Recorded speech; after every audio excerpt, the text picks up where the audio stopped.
The Fifth Voyage of Sinbad the Sailor. Hello, this is Elizabeth, and I'm here with the Fifth Voyage of Sinbad, a story from the 1001 Nights.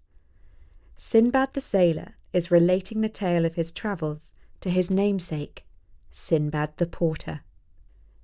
You may say that I am prone to make the same mistake over and over again. I return from a trip, happy just to be alive and to see my loved ones. I settle into my old ways of feasting and comfort. Then, as time goes by, my memory plays a cruel trick on me. It reminds me of the thrill of travel and business, and forgets the cruel string of suffering. So it happened a fifth time that I set out on a voyage. At the port of Basra, I walked along the quay looking for a ship that was tall and in good shape. I found one that was pleasing to my eye. As I was already a rich man, I was able to buy it. Next, I hired a captain and crew. The men loaded my goods onto the ship, and other merchants paid me to use the space that was left over. In this way, I was guaranteed to make a good sum of money even before I set sail. We sailed over Allah's pond, from city to city, from island to island, from sea to sea. All the way we were in good cheer, rejoicing in the profits that we were making. There is no greater sport than haggling in the marketplace and striking a good bargain.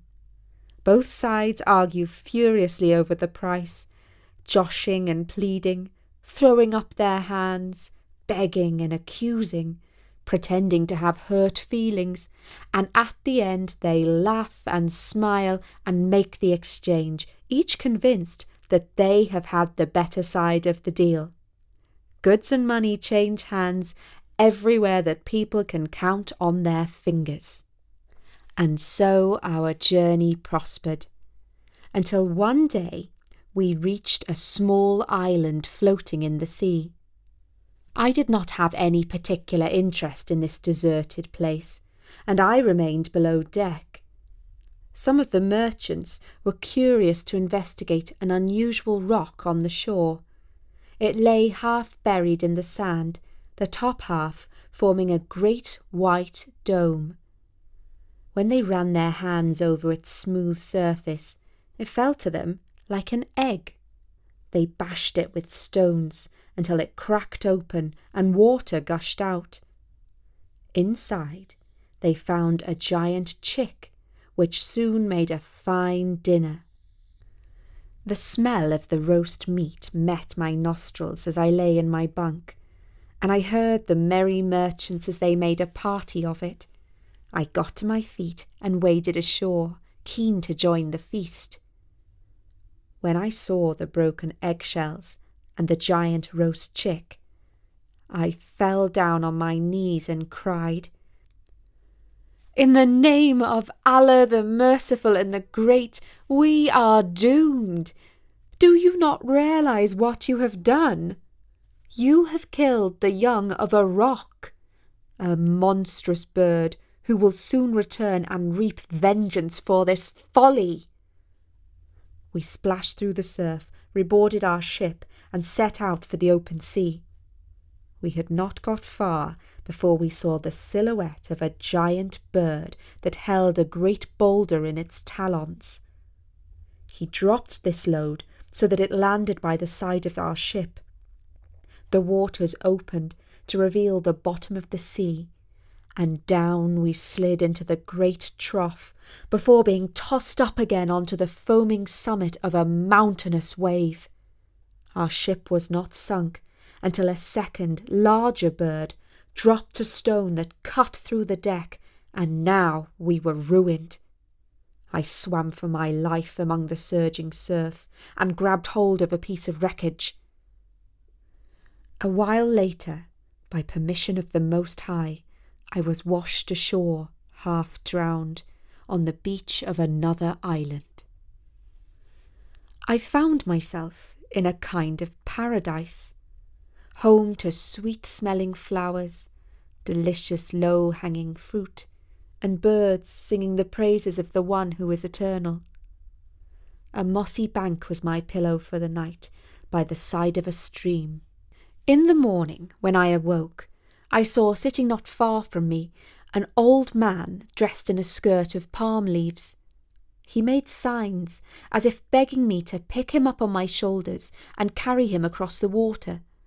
I thought to myself, I may profit in heaven if I help this old man. And I did as he asked, and let him climb onto my shoulders. I waded across the water and knelt down to let him clamber back onto the ground. But he did not leave my shoulders. Instead, he wrapped his leathery legs around my neck, half strangling me. I was finding it hard to breathe, and for a moment the world went black to me and I lost consciousness. I came round a few moments later and felt the old man still on my shoulders, now kicking my sides.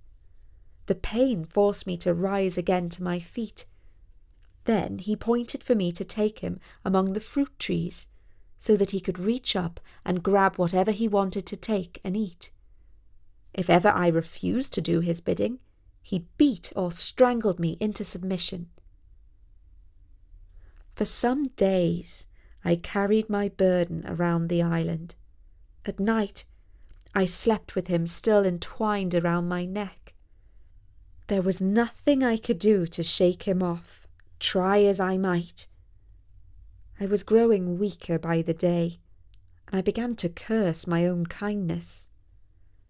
By Allah, as long as I live I shall never do a free favour for another man again. My only thought was to help this fellow, and he has repaid me with suffering. Soon I was begging the Most High that he bring an end to my stress and weariness and let me die. But he who is glorious and merciful had a different plan for me. It happened one day that we came to a part of the island where the ground was covered by gourds. These were large fruits with hard outer skins. An idea came to me to relieve my pain. I broke open a number of these gourds and scooped out the flesh of the fruit to make them into cups. Then I gathered some grapes that grew nearby and placed them inside the gourds and pulverized them with a rock. After leaving these vessels in the sun for a few days, they fermented and turned into strong wine. One evening I drank from them. My pain lessened and I lost my reason. I began to sing, clap my hands, and jig around from one foot to the other, with the old man on my back. The old man tapped me on the shoulder. Understanding what he wanted, I handed a gourd of wine up to him. He too drank from it, and began to get merry. Soon he demanded another, and another, and I obliged until eventually the wine got the better of him, and he fell asleep. For the first time in weeks, I felt that the grip of his legs around my neck had loosened. Taking my chance, I tossed the devil off my shoulders and onto the ground. The first use I made of my freedom was to find a great rock and use it to kill him while he slept. No mercy of Allah be upon him. I then returned to the shore with a heart full of happiness and relief, reciting praise to the Almighty, who in due course brought a ship into sight. I signalled furiously to the sailors, and was soon saved from that accursed paradise of an island. When I told the captain the story of all that had happened there, he said, "He who rode on your shoulders is called Sheikh al-Bahir, the old man of the sea, and none who has ever felt his legs on their neck has come away alive. He has eaten all who died below him. Praise be to Allah for your safety." The captain transported me freely to the next island, where the capital is known as the City of the Apes. Here, Even the strong walls of the city do not protect the people from an uncomfortable fate. Every evening, when it grows dark, apes come down from the trees and invade the city. To avoid them, the people have no choice but to leave their houses and sleep in boats. It was my good fortune to fall in with some business-minded folk who showed me how they made the best of this ill luck. Every day they collected pebbles on the beach and then stepped a little way into the forest and pelted the apes who lived in the trees. The apes responded by throwing back coconuts.